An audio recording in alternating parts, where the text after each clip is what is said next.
Hi friends, welcome back to my channel. నేను ఈరోజు ఈ వీడియోలో వాలంటీర్స్ గురించి ఒక ఇంపార్టెంట్ ఇన్ఫర్మేషన్ అయితే షేర్ చేయబోతున్నాను.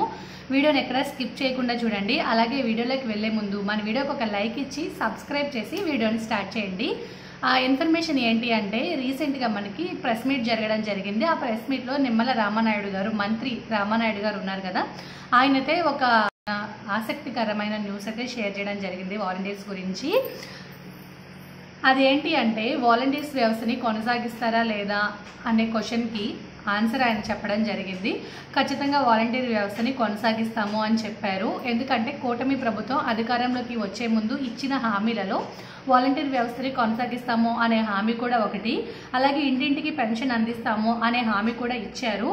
సో ఇంటింటికి పెన్షన్ అందించాలి అంటే సచివాలయం స్టాఫ్ని పక్కన పెడితే వాలంటీర్స్ ఉండాలి. కాబట్టి ప్రతి ఒక్కరికి ఇవ్వాలి అంటే వాలంటీర్స్ ఉండాలి. కాబట్టి ఖచ్చితంగా వాలంటీర్ వ్యవస్థను అయితే కంటిన్యూ చేస్తాము అని ఆయన అయితే స్పష్టం చేశారు.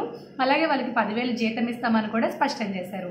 మరి రాజీనామా చేసిన వాళ్ళ పరిస్థితి ఏంటి అంటే, చాలామంది వైసీపీ ప్రభుత్వం బెదిరించి రాజీనామా చేయించింది.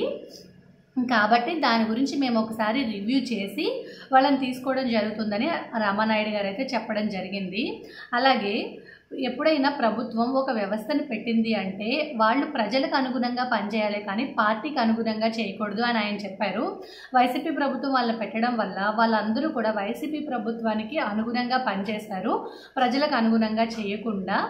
సో అలాంటి వాళ్ళని మేము రివ్యూ చేసి, ఆయన ఇండైరెక్ట్గా చెప్పిన విషయం ఏంటంటే, వైసీపీకి ఎవరైతే సపోర్టివ్గా ఉన్నారో వాళ్ళందరినీ తీసేసి కొత్త వాళ్ళని పెట్టుకుంటాము. అలాగే రాజీనామా చేసిన వాళ్ళలో కూడా ఒకసారి రివ్యూ చేసుకొని ప్రజలకు అనుగుణంగా పనిచేయగలరు అని ఎవరైతే అనిపిస్తారో వాళ్ళని మేము తీసుకోవడం జరుగుతుంది.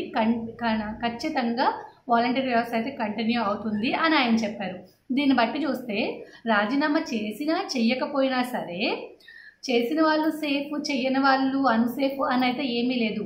చేసినా చేయకపోయినా సరే వాళ్ళ గురించి ఒకసారి మేము రివ్యూ చేసుకొని వాళ్ళు ప్రజలకు అనుగుణంగా చేయగలరు పార్టీని పక్కన పెట్టి అని అనుకుంటే వాళ్ళని కంటిన్యూ చేస్తాము, లేదంటే మేము కావాల్సిన వాళ్ళని పెట్టుకుంటాము అని ఆయన అయితే చెప్పారు. అలాగే బాలకృష్ణ గారి చిన్నలుడు కూడా ఒక ప్రెస్ మీట్లో చెప్పడం జరిగింది. అదేంటి అంటే, వైసీపీ ప్రభుత్వానికి ఎవరైతే సపోర్టివ్గా ఉన్న వాలంటీర్స్ ఉన్నారో వాళ్ళని తీసేసి మేము కొత్త వాళ్ళని పెట్టుకోవడం జరుగుతుందని ఆయన కూడా స్పష్టం చేశారు. దీన్ని బట్టి మనకు స్పష్టమవుతున్న విషయం అయితే ఇదే అన్నమాట. ఎవరైతే ప్రజలకి మేలు చేయాలని అనుకుని ఆ ఉద్యోగం తీసుకున్నారో వాళ్ళని మాత్రం కంటిన్యూ చేసే అవకాశం ఉంది. పార్టీకి సపోర్టివ్గా ఎవరైతే ఉన్నారో వాళ్ళని తీసేసి కొత్త వాళ్ళని పెట్టుకునే అవకాశం అయితే కనిపిస్తుంది. అయితే మనకి ఇంటింటికి పెన్షన్ అందిస్తాము అని చెప్పారు కాబట్టి రేపు జూలై 1వ తారీఖు పెన్షన్ పంపిణీ ఉంటుంది. సో ఆ లోపలే మనకైతే అఫీషియల్ ఇన్ఫర్మేషన్ అయితే రాబోతుంది. 24వ తారీఖు నుంచి అసెంబ్లీ సమావేశాలు ఉన్నాయి కాబట్టి ప్రతి డిపార్ట్మెంట్ నుంచి కూడా అక్కడ చర్చ జరుగుతుంది. ప్రతి డిపార్ట్మెంట్ గురించి చర్చించడం జరుగుతుంది.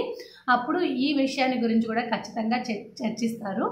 ఆ తర్వాత ఒక్క మంచి నిర్ణయం అయితే తీసుకోబోతుందని అర్థమవుతుంది. సో వాలంటీర్స్ ఎవరు కూడా భయపడొద్దు.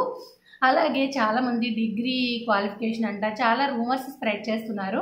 అఫీషియల్గా ఏ న్యూస్ వచ్చే వరకు కూడా మీరైతే నమ్మవద్దు, ప్యానిక్ అవ్వద్దు. మీరు మాత్రం ధైర్యంతోనే ఉండండి. ప్రజలకు మంచి చేయాలనే ఆలోచన ఉన్న వాళ్ళైతే ఖచ్చితంగా తీసుకోవడం జరుగుతుంది. క్వాలిఫికేషన్స్ ఏంటి అనేది అఫీషియల్గానే మళ్ళీ అనౌన్స్ చేయవలసి ఉంది. అప్పటి వరకు అయితే వెయిట్ చేయండి. ఇది ఈ వీడియో అయితే. మరి ఈ వీడియో కనుక మీకు నచ్చినట్టయితే లైక్ చేసి మీ ఫ్రెండ్స్ అండ్ ఫ్యామిలీస్కి షేర్ చేసి మరిన్ని ఇంట్రెస్టింగ్ వీడియోస్ కోసం మన ఛానల్ సబ్స్క్రైబ్ చేయండి. Thanks for watching. Bye bye.